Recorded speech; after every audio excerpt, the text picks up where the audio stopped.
Let's go. John Roberts. Sean, does the White House believe that Lieutenant General Michael Flynn broke any laws in filling out his standard Form 86 disclosure? And furthermore, why is the White House apparently stonewalling the Committee on Oversight and Government Reform on its request for some of the documents that should be in the White House's possession on Mr. Flynn? I will correct you on that.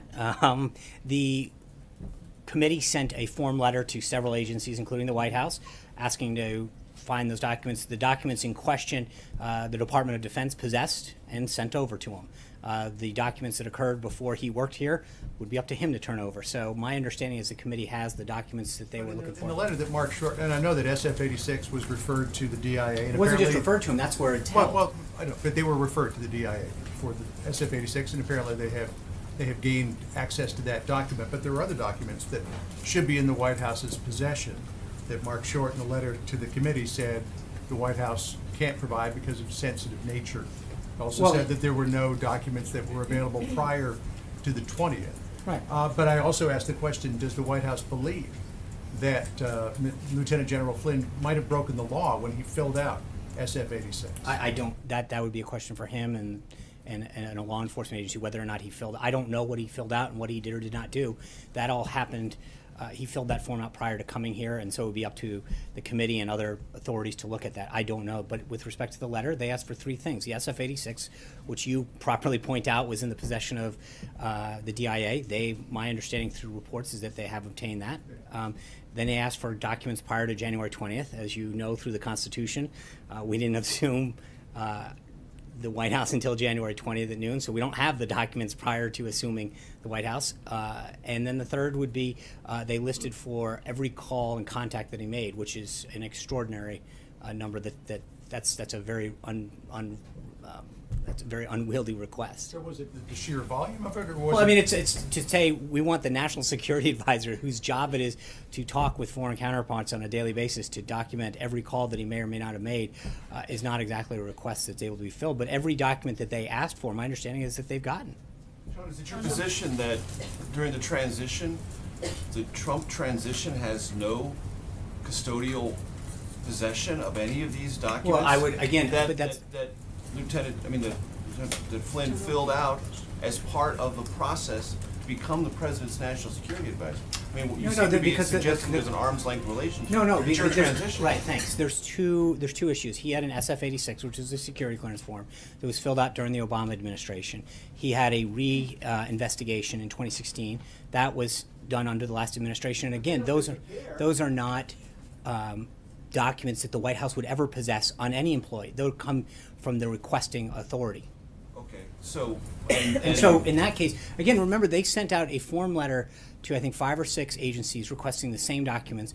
The place where the documents that they had questioned did fulfill that request. Right, and I'm just trying to find out from your perspective, is there no obligation, either the transition or the White House, to do anything more than you have done or has been done in this matter? Everything that the White House has been asked to do, we have made that. The only documents that were made available to them that they asked for were the ones that the Department of Defense had. And how about these calls made when he was working during the transition on behalf of a future President Trump? Aren't those things that you should have some either responsibility or obligation to provide if you can? Well, I think again, it's a question is if you can. When you ask for every call, no, but I think that's a pretty. There is, I mean, that to ask for every call or contact that a national security advisor made is pretty outlandish, if you will. To say that we want to have a list of everything that you know, but there is no. But theoretically, but again, the those question, calls were made on behalf of the Trump transition, were they not? When? When he was in the, I mean, this. Look, this Major, time, he did not. We started this administration on January 20th. All the information that they're talking about occurred prior to him being at the White House. Right, but so working for the transition. And okay, I'm just saying, is there any obligation you have? Not at the White House. Everything that is being questioned occurred prior to January 20th.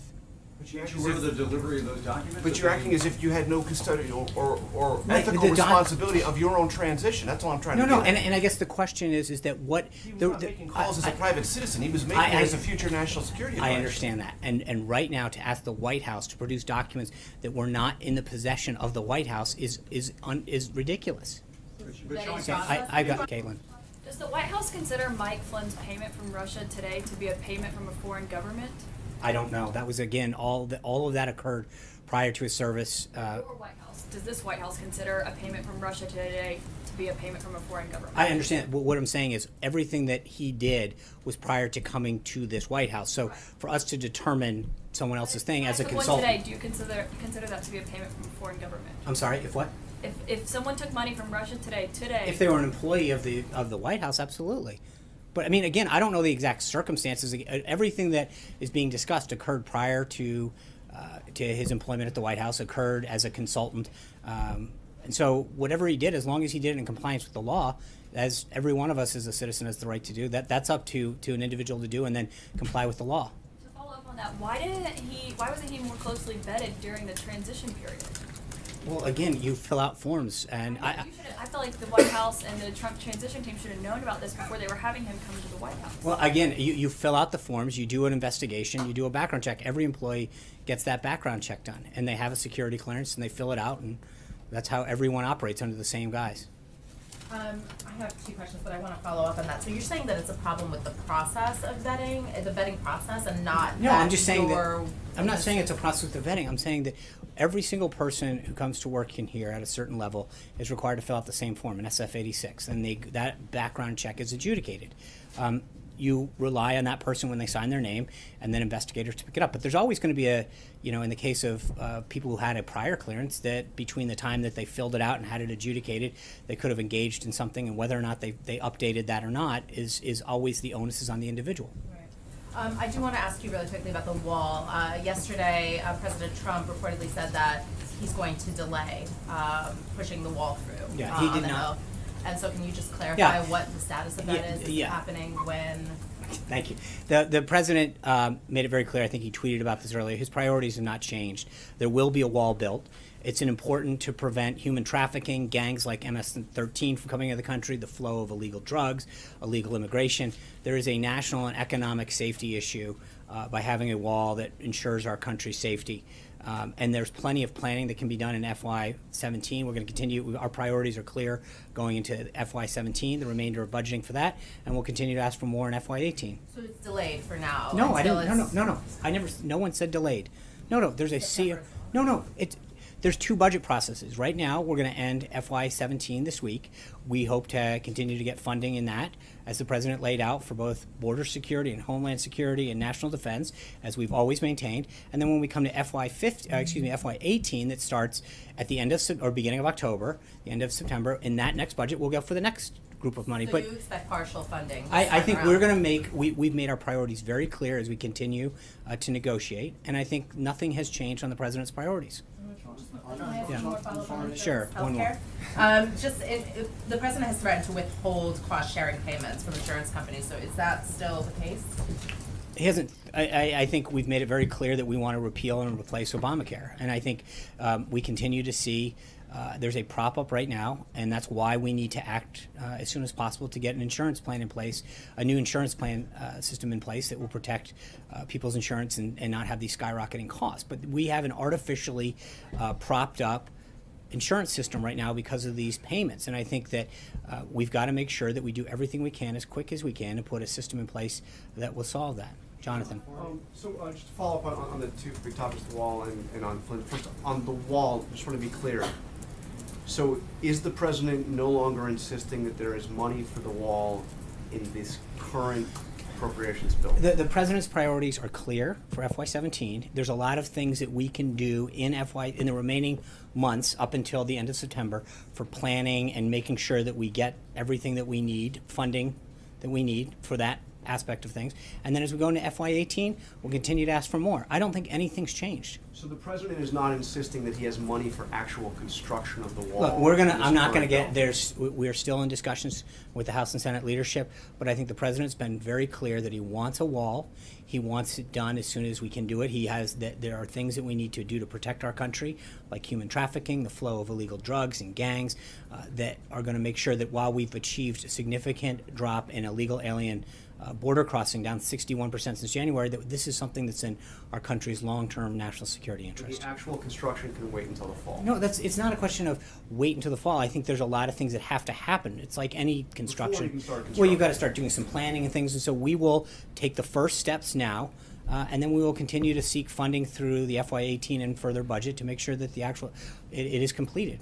And on Michael Flynn, does the president feel that he was misled by General Flynn? I think the president made a decision a while ago because General Flynn was not straight with the vice president at the time and let him go. I think he stands by that decision, and it's up to others to review all this information that's coming out. But does he now feel that he also wasn't straight with him? I don't know. in the beginning, A during lot of the transition? facts are still coming out, Jonathan. So I know the president made a decision a couple months ago. It was the right decision, and we've moved on, and we've continued to stay focused on.